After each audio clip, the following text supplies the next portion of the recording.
कर्जमाफी झालीच पाहिजे, झालीच पाहिजे, शेतकऱ्यांची कर्जमाफी झालीच पाहिजे, शेतकऱ्यांची कर्जमाफी झालीच पाहिजे, झालीच पाहिजे, शेतकऱ्यांची कर्जमाफी झालीच पाहिजे, झालीच पाहिजे, शेतकऱ्यांची कर्जमाफी झालीच पाहिजे, झालीच पाहिजे, शेतकऱ्यांची कर्जमाफी झालीच पाहिजे, झालीच पाहिजे, शेतकऱ्यांची कर्जमाफी झालीच पाहिजे, झालीच पाहिजे, शेतकऱ्यांची कर्जमाफी झालीच पाहिजे, झालीच पाहिजे, शेतकऱ्यांची कर्जमाफी झालीच पाहिजे, झालीच पाहिजे, शेतकऱ्यांची कर्जमाफी झालीच पाहिजे, झालीच पाहिजे, झालीच पाहिजे,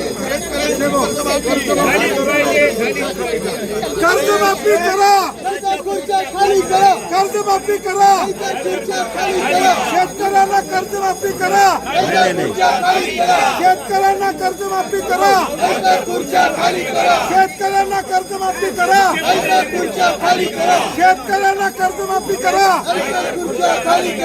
अरे शेतकरी उपाशी, अरे शेतकरी उपाशी, अरे शेतकरी उपाशी. कपाशीचे बोंड आम्ही झाडासहित आणलेले आहेत. शेतकऱ्यांचं प्रतिनिधित्व याद्वारे आम्ही करतोय.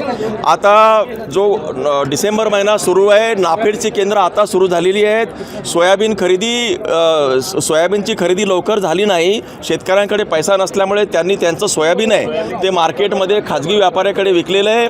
त्याचा जो भाव आहे साधारण 4,400 विकलेला आहे आणि नाफेडचा हमीभाव हा 5,386 आहे.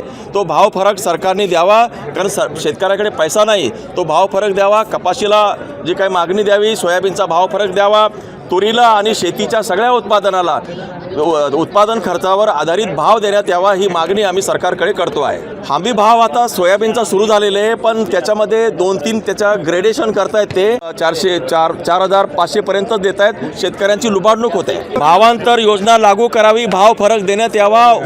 युती सरकारनं त्यांच्या आश्वासनात हा मुद्दा मांडला होता. बिलकुल मदत पोहोचवली नाही. ही सगळी फसवणूक आहे. त्यांनी फक्त 10,000 रुपये शेतकऱ्यांकडे दिले. बाकी जी अतिवृष्टी झाली त्याच्या नावानं बॉम्ब आहे.